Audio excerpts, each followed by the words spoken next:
Hey there, folks. Welcome to our cozy nook of tales and adventures. Today, like every episode, we're unlocking the doors of imagination to explore new worlds, meet fascinating characters, and experience unique emotions. I promise to take you on an unforgettable journey through the power of words. So, get comfy, grab your favorite drink, snuggle into that perfect spot, and get ready to lose yourself in a new story. Leave the outside world behind for a while and dive with me into the depths of storytelling. If you enjoy our content and want to support the channel, consider hitting that subscribe button and giving the video a thumbs up. Now, without further ado, let's dive into today's story. The ancient shelves of Hogwarts' restricted section creaked ominously as Aurora Blackthorn ran her fingers along dusty tome spines. Moonlight filtered through stained glass windows, casting prismatic shadows across the forbidden books. Her prefect badge gleamed as she conducted her scheduled patrol, but something felt different tonight. A leather-bound volume caught her eye, its spine unmarked except for a curious symbol that seemed to shift in the darkness. As Aurora pulled the book free, a surge of magic tingled through her fingers. The grimoire's pages flew open, revealing text written in shifting silver ink. Her advanced knowledge of ancient runes allowed her to decipher fragments. The Brotherhood of Shadow walks among the pure, infiltrating the highest ranks. The great draining approaches. Her heart raced as she pieced together the horrifying truth. A secret society of dark wizards had been slowly infiltrating the Ministry of Magic for decades. Their ultimate goal, a ritual to drain the magical essence from all Muggle-born witches and wizards, consolidating power among pure-blood families. The next morning, Aurora confided in an unlikely ally, Marcus Winters, a reformed Slytherin who had once bullied Muggle-borns but had undergone a change of heart after his own sister married a Muggle-born wizard. While researching in the library, they were approached by Pip, a free house elf who worked in the kitchens and had overheard suspicious conversations among ministry officials visiting the school. The trio began gathering evidence, discovering that several high-ranking ministry employees regularly met in the Chamber of Secrets, which hadn't been properly sealed after the events of Harry Potter's time at Hogwarts. Using Pip's ability to apparate within the castle, they witnessed these officials performing dark magic and discussing plans for the upcoming summer solstice. Their investigation led them to Professor Vector, the arithmancy teacher, who revealed she had been tracking similar patterns through complex magical calculations. The numbers pointed to approaching convergence of dark energy that would make the ritual possible, but only if performed at specific ley line intersections beneath the ministry itself. Aurora and her allies faced a difficult choice: alert the authorities and risk warning the infiltrators, or attempt to stop the ritual themselves. They chose the latter, using the Christmas holidays as cover to infiltrate the ministry through old maintenance tunnels Pip knew about. Deep within the ministry's foundations, they discovered an ancient ritual chamber predating the modern building. The Brotherhood of Shadow had already begun preparations, marking the walls with runes of power. Aurora recognized them from the grimoire. They would serve as conduits to draw magic from thousands of unsuspecting Muggle-borns across Britain. The confrontation was fierce. Marcus proved his redemption by dueling his own uncle, a high-ranking Brotherhood member. Pip used house elf magic in ways the dark wizards never expected, turning their own protective enchantments against them. Aurora, drawing on knowledge from the grimoire, managed to disrupt the ritual's focal point just as it began. The resulting magical backlash exposed the Brotherhood's members throughout the ministry. In the aftermath, Aurora ensured the grimoire was properly secured in the Department of Mysteries, though she kept copies of its warnings about other potential threats. The experience forged lasting bonds between the unlikely friends, proving that unity between all magical peoples, pure bloods, Muggle-borns, and magical creatures alike was the true source of power.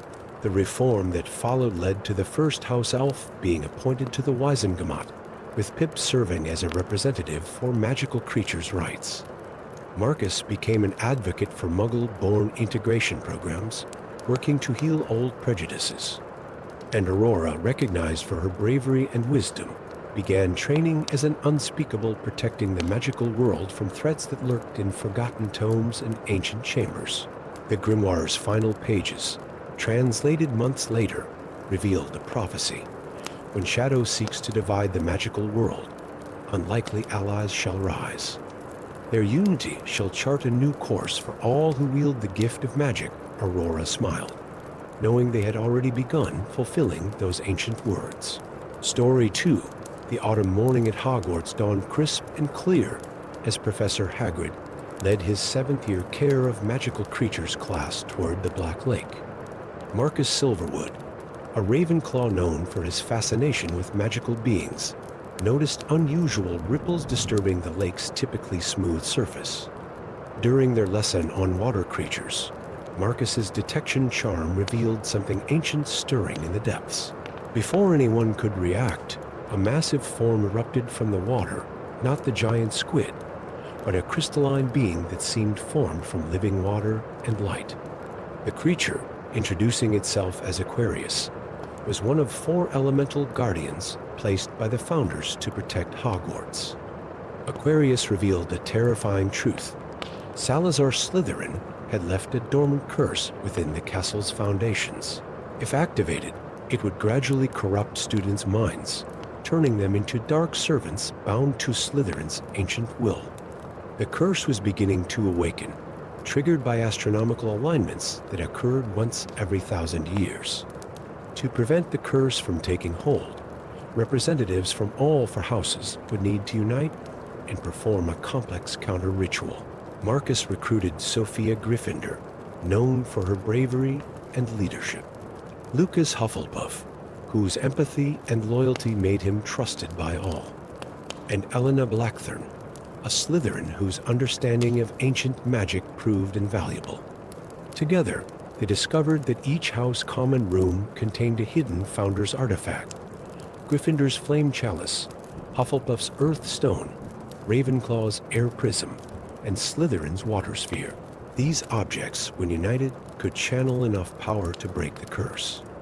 As the curse strengthened, students began showing signs of corruption. Their eyes would momentarily turn black, and they would speak in archaic tongues. The 4 friends raced against time, gathering the artifacts while fighting off affected students who tried to stop them. The most challenging artifact to retrieve was Slytherin's water sphere, hidden in the Chamber of Secrets.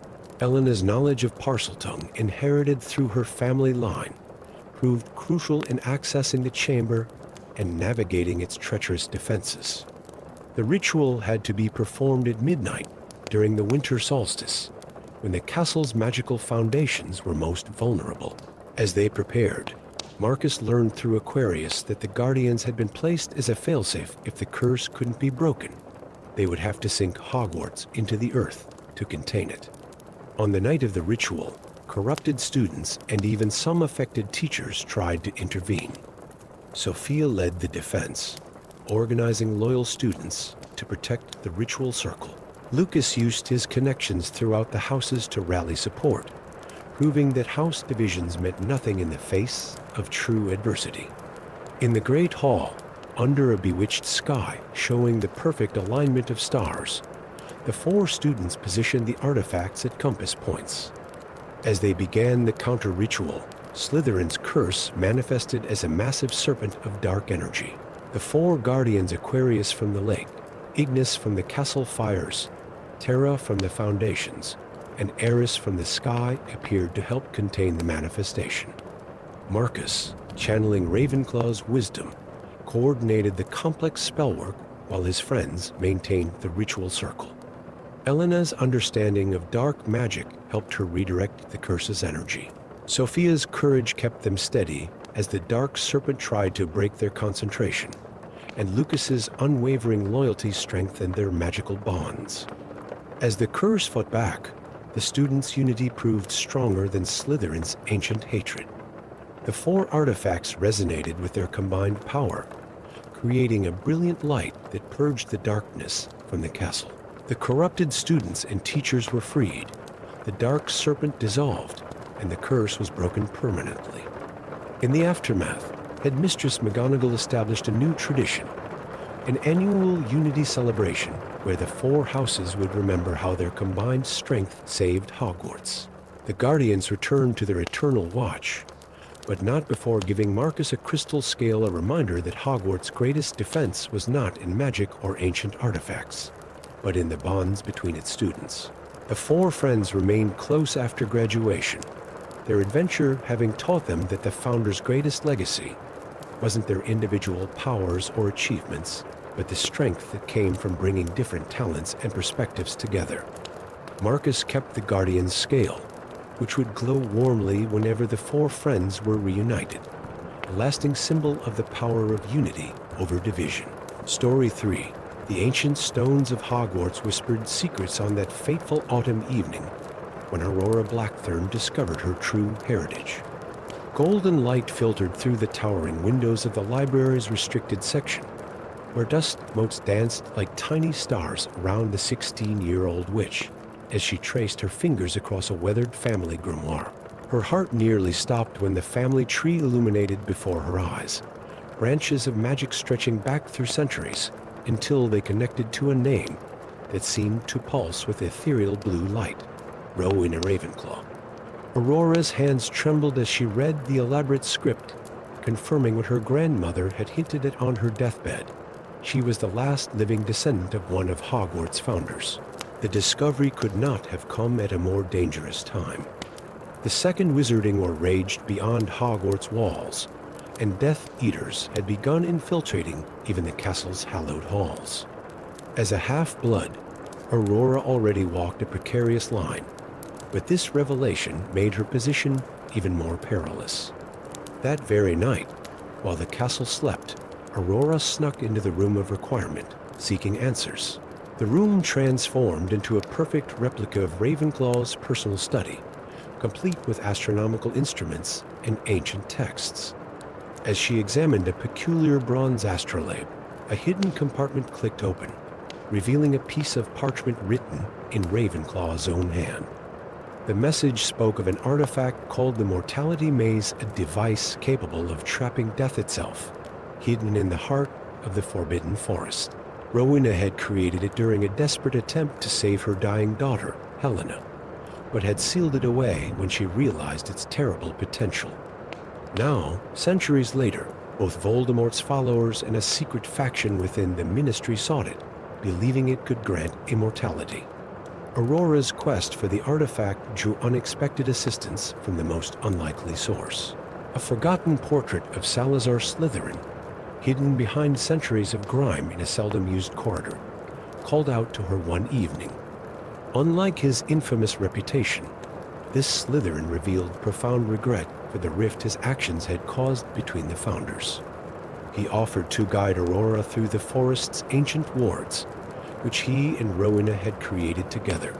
As autumn deepened into winter, Aurora began her dangerous exploration of the Forbidden Forest. Each step took her deeper into a realm where ancient magic still held sway. Centaurs watched from the shadows but did not interfere, recognizing the echo of Ravenclaw's power in her blood. Acromantulas scattered at her approach, their web-strewn territories glinting with an unnatural blue light that seemed to guide her path. The Ministry faction struck first.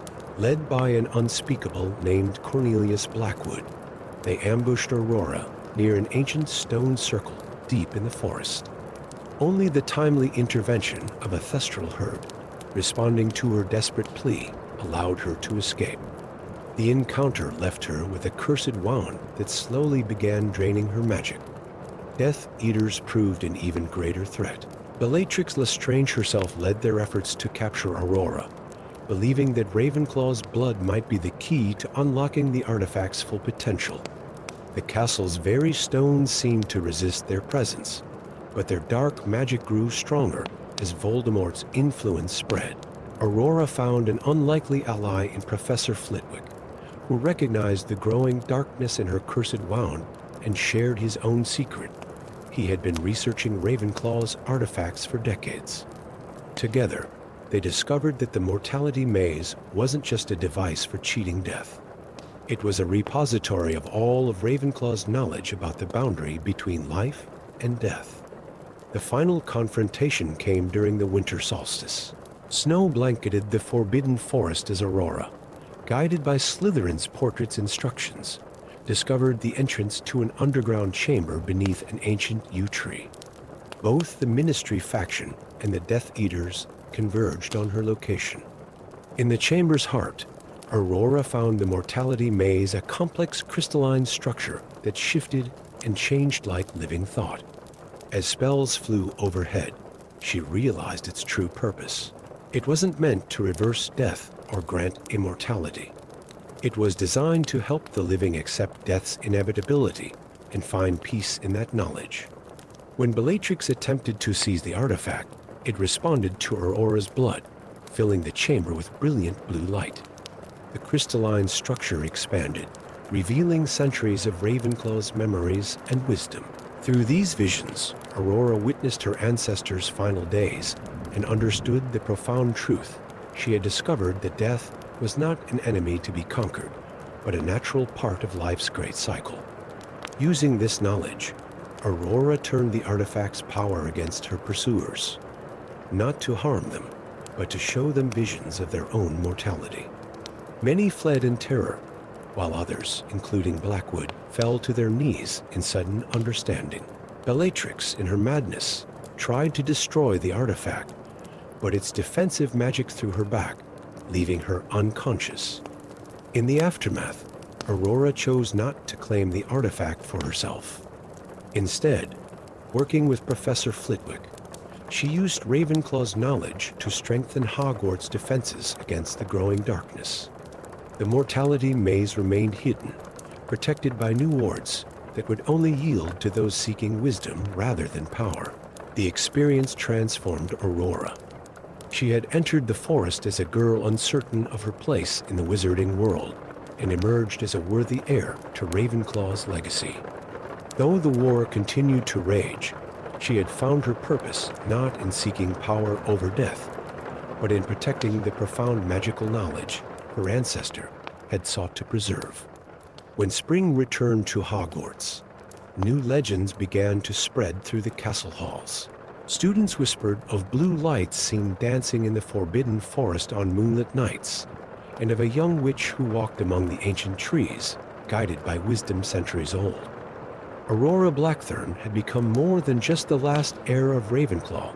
She had become a guardian of one of magic's deepest mysteries, carrying forward her ancestors' understanding that true power lies not in conquering death, but in living fully despite its inevitability. In her private moments, Aurora would return to the library's restricted section, adding her own observations to the family grimoire. She knew that someday another seeker would find these pages and learn what she had discovered, that the greatest magic lies not in defying nature's laws, but in understanding the profound wisdom they contain.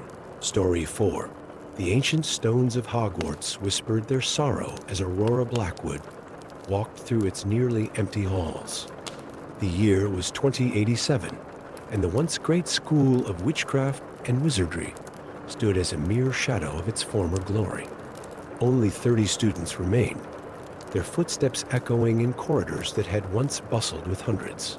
Aurora, a seventh year with untamable dark curls, and her great-grandfather, Neville's kind eyes, traced her fingers along the cold stone walls. The portraits watched her sadly, many of their frames now empty, their occupants having faded away as magic slowly drained from the world. Even the staircases moved with a tired groan, as if each shift might be their last. Miss Blackwood called Professor McGonagall's portrait from its place of honor in the entrance hall. The painted version of the legendary headmistress looked weary, her colors growing fainter with each passing day. The Board of Governors has made their final decision. Hogwarts will close its doors after this term. Aurora's heart clenched, but she'd expected this news. The signs had been there for years, fewer owl posts arriving, wands becoming increasingly temperamental, potions failing to brew properly. Some claimed it was the aftermath of dark magic from Voldemort's era finally taking its toll. Others blamed the increasing integration with the Muggle world. But whatever the cause, magic was dying. That evening, as autumn winds howled around the castle's towers, Aurora descended into the dungeons. If these were to be Hogwarts' final days, she wanted to explore every corner, memorize every stone. Her wand light flickered weakly, even simple spells were becoming difficult to maintain. It was then that she saw at a hairline crack in the wall that seemed to pulse with an inner light. As she approached, the crack widened, revealing a doorway that shouldn't exist. Ancient runes glowed along its frame, and through it, she could see another corridor, brighter, warmer, filled with the buzz of magical energy she hadn't felt in years. Taking a deep breath, Aurora stepped through. She emerged into a Hogwarts that was alive with magic. Torches blazed brightly, and she could hear the distant chatter of students. But something was wrong. The air felt heavy with dark magic, and the house banners that hung in the corridor showed only Slytherin's serpent no lion, eagle, or badger in sight. "You shouldn't be here," came a voice behind her. Aurora spun around to face a tall, handsome boy with dark hair and penetrating eyes. He wore Slytherin robes and a head boy badge, but something about him seemed out of time. "I'm Aurora Blackwood," she said, raising her chin defiantly. "And who might you be?" The boy's lips curved into a slight smile. "Tom Riddle. Though in your world, I suspect you know me by another name." Aurora's blood ran cold. This wasn't possible. Yet as she looked at him, really looked, she could see it. This was Tom Riddle before he became Lord Voldemort, but something was different. His eyes held curiosity rather than cruelty, and there was no trace of the darkness she'd seen in historical photographs. "This is a parallel world," Tom explained, noting her confusion. "One where I made different choices, where Voldemort never existed, but where other darkness took root instead." Over the next hours, Tom revealed the truth. In this reality, Grindelwald had won, using subtle manipulation rather than outright terror. The magical world had become a dystopia of pureblood supremacy, with Hogwarts transformed into a training ground for his ideology. But the price of maintaining this order was causing reality itself to crack. "The walls between our worlds are breaking down," Tom explained, showing Aurora a room filled with mysterious instruments and swirling temporal magic. "Your world's fading magic and our world's dark corruption are creating a paradox that could destroy both realities together." They discovered that Aurora's unique heritage, being both a descendant of the brave Neville Longbottom and carrying a rare magical mutation caused by her world's declining magic, made her capable of stabilizing the dimensional rift. But it would require working with this alternate Tom Riddle, trusting someone who, in another life, had become the darkest wizard of all time. As they worked to save both worlds, Aurora saw how circumstances and choices could shape a person's destiny. This Tom had found a mentor who guided him toward light instead of darkness. He'd learned to accept his half-blood status rather than reject it. Yet he carried the burden of knowing what he could have become. Their quest led them through secret chambers and forgotten passages, battling dark wizards from Tom's world and the encroaching magical decay from Aurora's. They discovered that Hogwarts itself was a linchpin between realities, and that by performing an ancient ritual at the exact spot where the dimensions intersected, they could restore balance. The ritual would require both of them to sacrifice their magical cores, Aurora's failing magic from her world, and Tom's powerful but tainted magic from his. Together, their combined sacrifice would reset the balance between the worlds, saving both but leaving them forever changed. On the night of the winter solstice, as both versions of Hogwarts aligned perfectly, Aurora and Tom stood in the Chamber of Secrets, the one place that existed identically in both dimensions. They joined hands, their wands crossed, and began the incantation that would change everything The magic that exploded from their ritual was beyond anything either had ever experienced. It coursed through Hogwarts' ancient stones, mending the fabric of reality itself. As the worlds rebalanced, Aurora caught a final glimpse of Tom's smile, not the cruel smile of a dark lord, but the peaceful expression of someone finally finding redemption. Aurora awoke in her own world, in a Hogwarts that hummed with renewed magical energy. The portraits were vibrant again. The staircases moved with youthful enthusiasm, and through the windows, she could see hundreds of owls soaring through the morning sky, carrying letters to a new generation of students. Professor McGonagall's portrait beamed down at her. The Board of Governors has reversed their decision, Miss Blackwood. It seems magic has returned to our world, though perhaps not quite the same as before. Somehow it feels. Purified, Aurora smiled, touching the wall where she knew, in another reality, another version of Hogwarts stood. She could no longer reach that world, but she carried its lessons with her. Magic, like choices, could corrupt or heal. And sometimes the greatest acts of heroism come not from fighting darkness, but from understanding it and choosing a different path. In the years that followed, Hogwarts flourished once again, though students sometimes spoke of catching glimpses of a handsome Slytherin boy in the dungeons, helping lost first years find their way. And if anyone noticed that the new magic felt somehow cleaner, brighter, and more hopeful than before, they attributed it to the legend of the last Gryffindor and her mysterious sacrifice, a tale that would be told at Hogwarts for generations to come. Story 5. The first victim was found at dawn, her stone fingers forever reaching toward the library's restricted section. Rose Granger Weasley, now the charms professor at Hogwarts, recognized the petrified form of her first-year student with horror. Unlike the basilisk attacks of decades past, this petrification seemed different. The girl's skin bore intricate patterns, like serpentine runes carved in marble. Marcus Prince watched from the shadows of the dungeon corridor, his green and silver tie hanging loose around his neck. At 16, he stood out among his Slytherin peers not for his tall frame or his striking amber eyes, but for his quiet kindness, an attribute rarely associated with Salazar's house. As more students of Muggle parentage turned to stone, whispers followed him through the halls. A prince who acts like a Hufflepuff, they'd sneer. A disgrace to Slytherin. Little did they know that ancient magic stirred in his blood, waiting to reveal a truth that would shake the foundations of Hogwarts itself. The breakthrough came during a late-night study session with Helena Granger Weasley, Rose's daughter and the brightest witch in their year. As they pored over historical texts, Helena's quill stopped mid-sentence.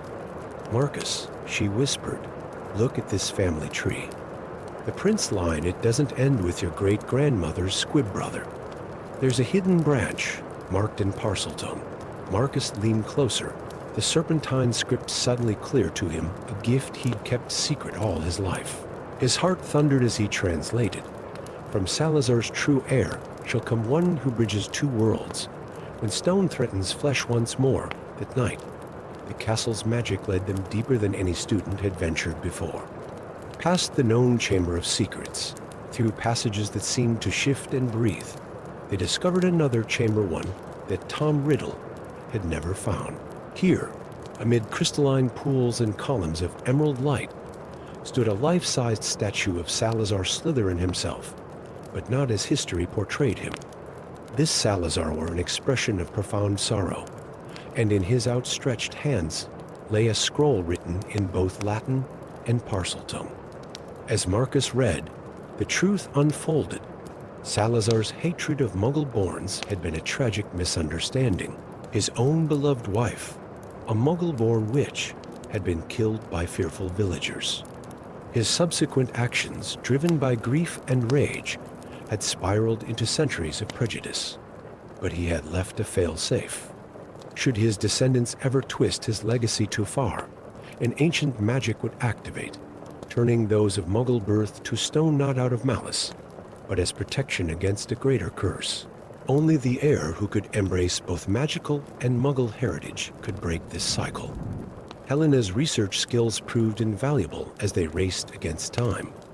More students crystallized daily, their forms creating an eerie garden in the hospital wing. Together, she and Marcus discovered that Salazar had created a set of runestones, meant to harmonize magical and Muggle energies within Hogwarts. These stones had been scattered by his followers, who misunderstood their purpose. The quest to retrieve the runestones led them through forgotten corners of the magical world. In the depths of Gringotts, they faced a blind dragon guarding one stone. Another lay beneath the ruins of Godric's Hollow, protected by spectral knights. The third required them to solve a riddle in the heart of Muggle London, where magic and technology intertwined in ways neither had imagined possible. But the final stone proved most challenging. It lay within the original Chamber of Secrets, now haunted by the bitter ghost of Tom Riddle himself. The shade of the former heir recognized the truth in Marcus's bloodline and raged against what it represented, the possibility that Salazar's true legacy was one of unity, not division. As the petrifications spread beyond students to affect staff members, Marcus and Helena made their final descent. The ghost of Riddle conjured horrific visions, showing Marcus alternate realities where he embraced darkness and became a new Dark Lord. Helena's unwavering presence kept him anchored, her logical mind cutting through the illusions. In the heart of Salazar's hidden chamber, they placed the runestones in a perfect circle. Marcus, accepting both his heritage and his own truth, spoke words in Parseltongue that came from his very soul rather than any book. Helena, daughter of two worlds herself, added incantations that bridged magical theory with Muggle science. The chamber erupted in light, not the sickly green of killing curses, but a warm golden glow that spread through Hogwarts like sunrise. Throughout the castle, stone turned back to flesh. The petrified students awakened to find themselves changed not physically, but with a deeper understanding of magic's true nature. In the aftermath, Marcus and Helena discovered additional chambers throughout Hogwarts, each containing messages from the founders about unity and balance. Salazar's final message revealed that he had foreseen this moment when his true heir would restore what was broken, not through purity of blood, but through purity of heart. The story of Marcus Prince, the heir of Salazar who chose compassion over power, became legend within Hogwarts. The snake emblem of Slytherin House took on new meaning, representing not cunning alone, but the wisdom to shed old skins and embrace change. Years later, students would whisper about the Slytherin prefect who patrols the dungeons with kindness in his eyes, and the Ravenclaw professor who keeps him company. Their unlikely friendship a testament to the bridges that can be built when old prejudices fall away like stone dust in the wind. And in the deepest chamber, Salazar's statue smiles, its crystal tears now flowing with fresh water that feeds the black lake above, a reminder that even the hardest hearts can be transformed by understanding. And that true magic flows from the ability to love across all boundaries. Story 6. The ancient stones of Hogwarts Castle seemed to whisper with memories as twilight descended on the eve of the 50th anniversary of the Battle of Hogwarts. Marcus Blackthorn, former Death Eater turned recluse, stood at the edge of the Forbidden Forest, his weathered face illuminated by the dying light. His dark robes billowed in the spring breeze as his eyes fixed upon the castle's highest tower, where Headmistress Hermione Granger Weasley's office light burned bright against the darkening sky. Marcus's hand trembled as he clutched an ancient parchment discovered in the depths of Borgin and Burke's secret vault. The dark magic emanating from it made his dark mark burn with a familiar, sickening sensation. The written words, in Voldemort's spidery handwriting, detailed a contingency plan so horrific it had kept Marcus awake for days, a curse designed to activate 50 years after the Dark Lord's death, turning all Muggle-borns to stone, a final act of pure blood supremacy from beyond the grave. With dread weighing heavily in his chest, Marcus knew he had mere hours to prevent catastrophe. The curse would activate at dawn, precisely when the memorial ceremony was set to begin. Yet convincing Hermione Granger Weasley someone who had every reason to distrust him seemed an impossible task. The gargoyle guarding the headmistress's office regarded Marcus with suspicious stone eyes as he approached. Before he could speak the password, a familiar voice rang out behind him. "I wondered when you'd come, Blackthorn." Hermione stood in the corridor, her bushy hair now streaked with dignified silver. Her wand wasn't drawn, but her posture conveyed readiness. 50 years is a long time to stay hidden, headmistress, Marcus began, his voice rough from years of disuse. "I know I have no right to be here, but there's something you need to see in her office." Surrounded by portraits of previous headmasters, Marcus explained his discovery. Hermione examined the parchment with the same analytical precision that had made her legendary. Her expression darkened as she decoded the intricate spell work. "This is definitely his magic," she confirmed grimly. "But breaking such a complex curse requires blood of the faithful and blood of the forsaken," Marcus finished. Willingly given at the place where loyalty died, their eyes met in understanding.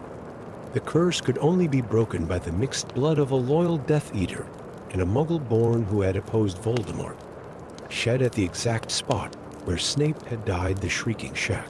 As they hurried through the secret passage beneath the Whomping Willow, Hermione spoke quietly. "Why come forward now, after all these years?" Marcus's response was barely audible. "Because my granddaughter is Muggle-born. Magic appeared in my son's family like a gift, or perhaps a cosmic joke. When I learned about the curse," he swallowed hard. "Some mistakes haunt us forever, headmistress, but we can choose to stop making them." The Shrieking Shack was eerily silent as moonlight filtered through its broken windows. As they prepared the counter-curse, shadows seemed to writhe around them. Suddenly, the air crackled with dark magic. "He knew," Hermione gasped. "Voldemort knew someone might try to stop it." The floorboards erupted as in fairy dead Death Eaters burst forth, their vacant eyes gleaming with unholy purpose. Marcus and Hermione stood back to back, casting spells in perfect synchronization. Fire spells illuminated the decrepit room as they fought off the undead guardians. "The counter-curse," Marcus shouted over the chaos. "It has to be now." Their blood mingled on the floorboards where Snape had proven his true loyalty decades ago. Hermione's voice rang out, clear and powerful, speaking words of ancient magic while Marcus traced complex runes with a trembling wand. A pulse of golden light erupted from their spell, racing outward like a shockwave. The Inferi crumbled to dust as dawn's first rays pierced through the broken windows. They had succeeded just barely. Hours later, as the memorial ceremony began on Hogwarts grounds, Marcus stood at the back of the crowd, his granddaughter's small hand in his. Hermione's speech about unity and redemption carried across the gathered witches and wizards. When she met his eyes briefly, there was a slight nod of acknowledgement. "Grandpa," whispered the little girl, "why are you crying?" Marcus squeezed her hand gently. "Because sometimes, little one, we get second chances we don't deserve. And that's the most magical thing of all."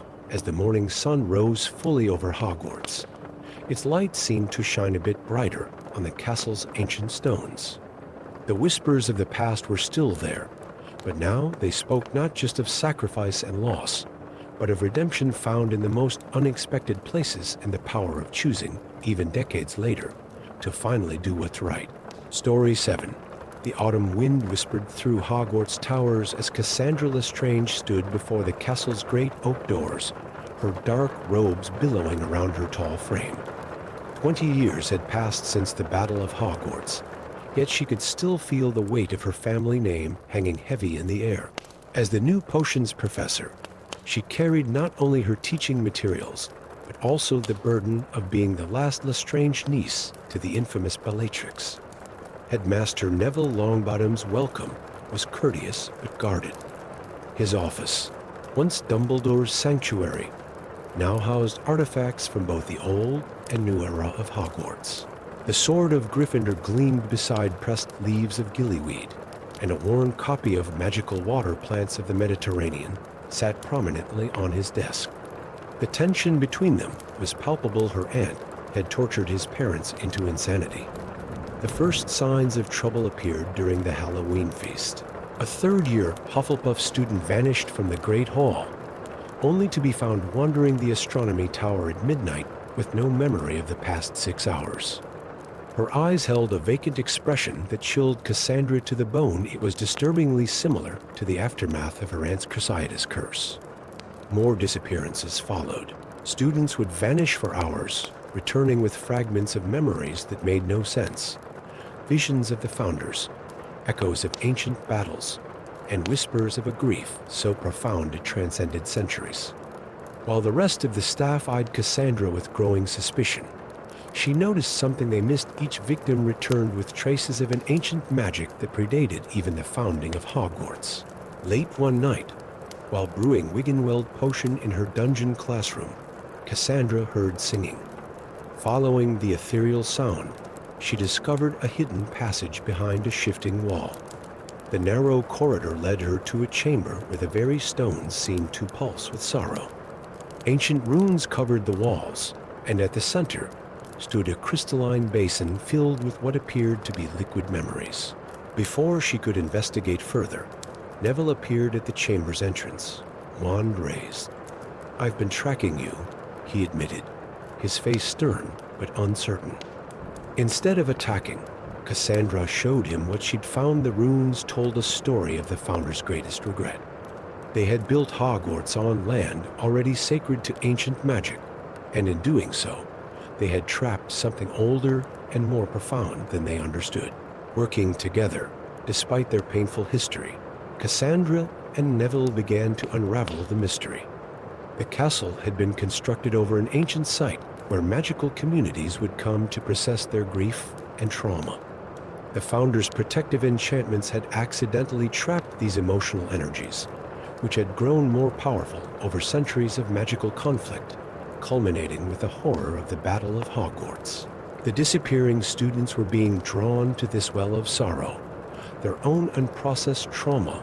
Many had lost family in the war, resonating with the ancient magic. Each victim was chosen because they carried deep, unresolved pain, just as the castle itself carried the weight of centuries of magical conflict. As they researched, Cassandra and Neville found their own painful memories surfacing. She relived the shame of her family's choices, while he confronted the lingering trauma of his parents' fate. Their shared understanding of loss became a bridge across the chasm of their past enmity. The situation reached a crisis point during the winter solstice, when the magical energies were strongest. Multiple students disappeared simultaneously, drawn to the chamber like moths to flame. The liquid memories in the basin began to overflow, flooding the room with centuries of collected sorrow. In that crucial moment, Cassandra realized what needed to be done. The Founder's mistake wasn't in building Hogwarts here, it was in trying to contain and suppress the site's original purpose. The ancient magic wasn't a curse to be broken, but a healing process that needed to be completed. Working with Neville, she modified her family's expertise in mental magic, traditionally used for torture, into a tool for healing. Together, they created a ritual that would allow the castle's accumulated grief to be properly processed and released. As they worked, their own painful memories became part of the ceremony, transforming from wounds into wisdom. The ritual drew upon the combined strength of everyone present. Students and teachers joined hands in a circle around the basin, each contributing their own experiences of loss and recovery. The castle itself seemed to respond, its ancient stones humming with resonant magic. Ghosts appeared in the chamber, not just Hogwarts' usual spectral residents, but shadows of all who had ever mourned within these walls. As the ritual reached its peak, the liquid memories rose into the air, forming a shimmering aurora that filled the castle. Each person present witnessed visions of both sorrow and healing across the centuries. They saw the founders mourning their broken friendship, students grieving fallen classmates, and most recently, profound losses of the Battle of Hogwarts. But they also saw moments of recovery, reconciliation, and renewal. When dawn broke, the chamber had transformed. The crystalline basin remained, but now it stood as a memorial and a place of healing rather than a trap for unresolved grief. The castle's magic felt lighter, cleaner, as if a long-held breath had finally been released. In the years that followed, Cassandra and Neville worked together to incorporate the chamber's true purpose into Hogwarts tradition. It became a place where students could safely confront and process their emotions, guided by the ancient magic that had always meant to heal rather than harm. The last Lestrange found her redemption not in denying her family's dark legacy, but in transforming it into something that could heal rather than hurt. And Neville discovered that sometimes the greatest act of bravery is not in fighting evil, but in facing one's own pain and helping others do the same.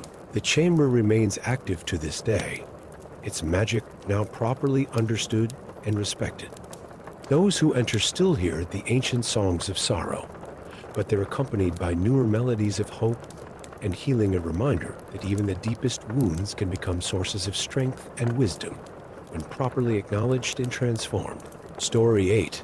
In the depths of Hogwarts Castle, where shadows danced along ancient stone walls and forgotten memories lingered like ghostly whispers, Professor Marcus Winterwood's wand light illuminated a peculiar sight. The new defense against the dark arts teacher had been mapping the lesser-known dungeons when he discovered a chamber that shouldn't have existed, one whose walls rippled like liquid silver in the wand light. At its center stood a mirror, unlike any he'd encountered in his years as an Auror. Unlike the mirror of Arisd's ornate frame, this one was bordered by twisted obsidian serpents, whose eyes gleamed with an unsettling emerald light. As Marcus approached, the surface swirled like disturbed mercury, and he found himself staring not at his reflection, but at a vision of Hogwarts in ruins, a future where Voldemort's victory had painted the world in shades of darkness. The images showed him more than just destruction. They revealed a terrible truth. Someone was trying to alter the past. In this dark future, a time turner modified with forbidden magic had been used to change crucial moments during the Battle of Hogwarts, ensuring the Dark Lord's triumph. More disturbing still, the mirror showed him glimpses of a present-day Death Eater, disguised and walking Hogwarts halls, preparing to execute this very plan. Luna Lovegood, now an unspeakable specializing in temporal magic, arrived at Hogwarts the next day. Her silvery eyes held the same dreamlike quality they had during her school days, but years of studying the Department of Mystery's deepest secrets had added sharp edges to her otherworldly demeanor. "The mirror you've found," she explained, perching on his desk and absently twirling her wand, "is the mirror of Nocturne. It shows the darkest possible future that could stem from present actions." Together, they began investigating the staff and frequent visitors to Hogwarts, all while Marcus's visions in the mirror grew increasingly horrific. He witnessed alternate timelines where Harry Potter fell before reaching the forest, where Neville never drew the sword of Gryffindor, where the Room of Requirement became a tomb rather than a sanctuary. The signs pointed to multiple suspects.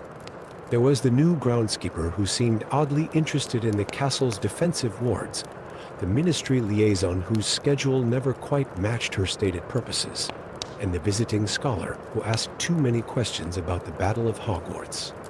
Each time Marcus thought he'd identified the infiltrator, the mirror showed him how that suspicion led to an even darker future. Luna's research revealed that the modified time turner could only work at specific magical convergences, places where the fabric of time was already thin. The next such convergence would occur in 3 days, during the lunar eclipse. "They'll try to go back then," Luna said, her voice carrying an unusual urgency. "We have to catch them before they make the jump, or the timeline will be irreparably damaged." As the eclipse approached, Marcus spent more time with the mirror, trying to piece together the puzzle. The visions began affecting him, dark circles formed under his eyes, and students whispered about hearing him argue with himself in his office late at night. Luna noticed his deterioration and shared a disturbing theory. The mirror might be influenced by the same dark magic as the modified time turner, making it part of the plot, rather than just a window to possible futures. The night of the eclipse arrived, bringing with it a tension that seemed to make the very air crackle with magical energy. Marcus and Luna stationed themselves in strategic positions throughout the castle, using enchanted galleons similar to those from Dumbledore's army days to communicate. As the moon began to darken, the mirror's visions suddenly aligned into perfect clarity, revealing not one infiltrator, but three working in concert. The ensuing battle lit up the castle's ancient halls with spellfire. The infiltrators had planned well, using the castle's own defensive enchantments to separate Marcus and Luna. Racing through secret passages and hidden corridors, Marcus found himself forced back toward the mirror's chamber. There, in its mercurial surface, he saw what needed to be done and the terrible price it would require. Luna arrived just as the lead infiltrator, revealed to be Augustus Rookwood's son, began the temporal spell. The modified time turner hummed with dark energy, creating a swirling vortex of temporal magic. In that crucial moment, Marcus made his choice. Rather than trying to stop the device, he used a blasting curse on the mirror of Nocturne itself. The resulting magical backlash was catastrophic. The mirror's destruction created a temporal shockwave that neutralized the time turner's dark enchantments, leaving it a mundane device. The infiltrators were captured, but Marcus lay unconscious, his mind filled with fragments of 1,000 possible futures that would never come to pass. When he awoke in the hospital wing days later, Luna was there, reading the Quibbler upside down, just like she used to do as a student. "The mirror showed you this would happen, didn't it?" she asked softly. That destroying it was the only way to prevent them from trying again? Marcus nodded weakly. The visions still haunted him, glimpses of futures both dark and bright, possibilities that danced just beyond reach. But he had learned something vital. The future wasn't set in stone, and sometimes the brightest hope came from shattering the darkest reflections. In the years that followed, the chamber where the mirror had stood remained empty, its walls no longer rippling with silver light. But sometimes, late at night, students would report seeing strange shadows there, like echoes of futures that never were. And if they looked carefully, they might spot Professor Winterwood's standing guard, his eyes holding the weight of possibilities only he had witnessed, ensuring that some futures remained firmly in the realm of reflection rather than reality. The infiltrators were imprisoned in Azkaban, their modified time turner destroyed, but Marcus kept one small shard of the Mirror of Nocturne, sealed away in his office. Not to use it, but to remind himself that sometimes the greatest victory comes not from seeing the future, but from having the courage to change it. Luna's final report to the Department of Mysteries remained characteristically cryptic. Time is less like a stream and more like a puddle being stirred by multiple fingers simultaneously. Sometimes the ripples cancel each other out, and sometimes they create waves we never expected. Also, the Raxperts were particularly helpful in this investigation. Story 9. In the remote Scottish Highlands village of Glenthorne, where magic flowed as naturally as the mountain streams, retired Hogwarts Professor Minerva MacDonald noticed something extraordinary. The village children were displaying abilities that defied explanation, levitating without wands, speaking to magical creatures, and performing wandless magic that even adult wizards found impossible. One crisp autumn morning, 7-year-old Fiona Ross turned the entire village square into a garden of glowing flowers during a tantrum. That same evening, twin Zian and Isla McPherson summoned a storm that nearly flooded the valley. These weren't mere instances of uncontrolled magic. They were displays of raw power not seen since Merlin's time. Minerva recognized the signs from an ancient prophecy she discovered in Hogwarts' restricted section years ago. When the seventh comes to pass, True Merlin's heirs shall rise at last. In children's hearts, his power sleeps, beneath the lake, where secrets keep. But she wasn't the only one who noticed. A mysterious sect called the Order of the Eternal Night believed these children were key to awakening an ancient entity imprisoned beneath Hogwarts Lake by Merlin himself. According to forbidden texts, this being neither good nor evil, but pure magical chaos incarnate, could grant unlimited power to those who freed it. Minerva gathered the children's families in the village hall, explaining the danger while creating protective wards.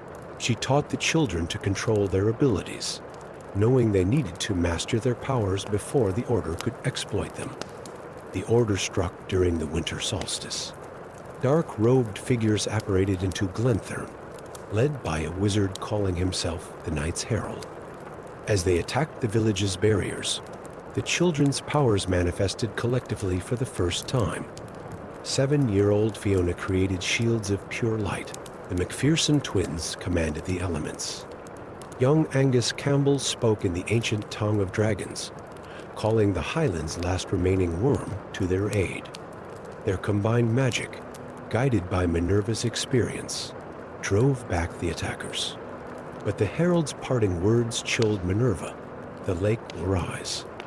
The sleeper will wake, and all magic will be unmade and remade. Minerva realized they couldn't stay in Glenthern. She needed to take the children to Hogwarts, where ancient protections could shield them while they learned to fully control their abilities. More importantly, she had to prevent the Order from using them to free whatever lay beneath the lake's dark waters. The journey to Hogwarts became a race against time. The Order pursued them through ancient forests and over misty mountains, while the children's powers grew stronger each day. Along the way, Minerva discovered that the prophecy had a second part. The children weren't meant to wake the entity, but to become its new guardians, as Merlin had been. At Hogwarts, before the Order's final assault, Minerva led the children to the lake's edge at midnight. There, they performed an ancient ritual that renewed the binding spells Merlin had cast centuries ago. Their inherited powers, combined with their innocent hearts, strengthened the magical barriers that kept chaos at bay.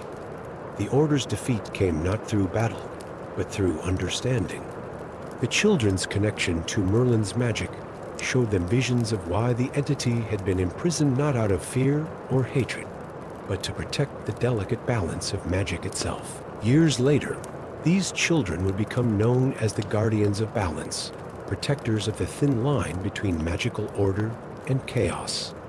And in Glenthern, where it all began, magical flowers still bloom in winter, marking the place where true Merlin's heirs first discovered their destiny.